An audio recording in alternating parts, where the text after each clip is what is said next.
Even when I was a kid, I mean, I wanted to, like, if my mom and dad went out, me and my sister were home at night, I would get out a pad and I would just start drawing and sitting there, and I could sit there and be happy for hours. So it was always kind of a peaceful thing for me. I always enjoyed doing it, and so there was no real particular reason other than I was attracted to it. And I remember one time they had these articles in the paper where you would fill out to be an artist, and all you did is you wrote this thing down and you would send it in to see if you were an artist. They were going to tell you if you were an artist or not. I never got it back, so I don't think I'm really legitimately an artist, but that's how that worked out. Actually, there's hardly any strong intention behind my art other than a love to do it. So the love is my intention. I love color. And then on the same breath, I'm colorblind. But I see some colors.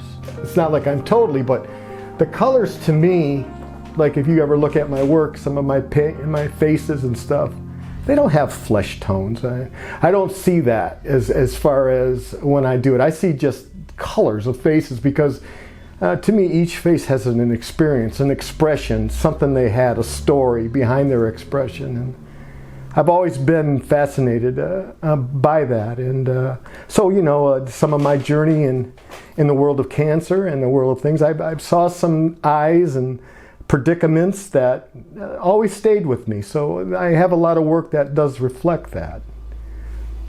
Well, if I could go back in time, I would have the luxury to know that what truly brings joy in a life is not who you hang around with or who's your friends, it's how they make you feel when you're with them.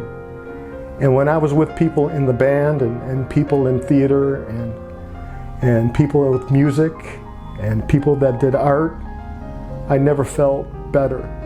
But I fought that because it wasn't kind of cool. It wasn't cool. It just wasn't cool. I mean, you can play football or you can do this. So I would have opened up. And I did, but not as much now that I look back. If I was going to give up something, I would have gave up sports as I look back, and I would have embraced the arts, and I would have embraced. But you know, I'm not in regret. But that's what I would tell that younger self: to pay attention to the music, and because I loved it, it made me feel good. I loved being around people that were creative. I loved about people who would talk about things that weren't in books. It was just in thoughts and images and dreams and things like that. So that's what really intrigued me. The DCA was huge. I remember about 3 or 4 years ago, well now it's 5 or 6 years ago, time flies. And I wanted to be here. I wanted to have a studio, but all the studios were taken. And I talked to Erin, she's very nice. And she kept me in mind. So I was working in a condominium bathroom. I was doing my art in the bathroom because my wife had it with me, with being in the front room or in the kitchen. I'm kind of a hot mess when it comes to doing my art. It's physical for me. And so I was in the bathroom.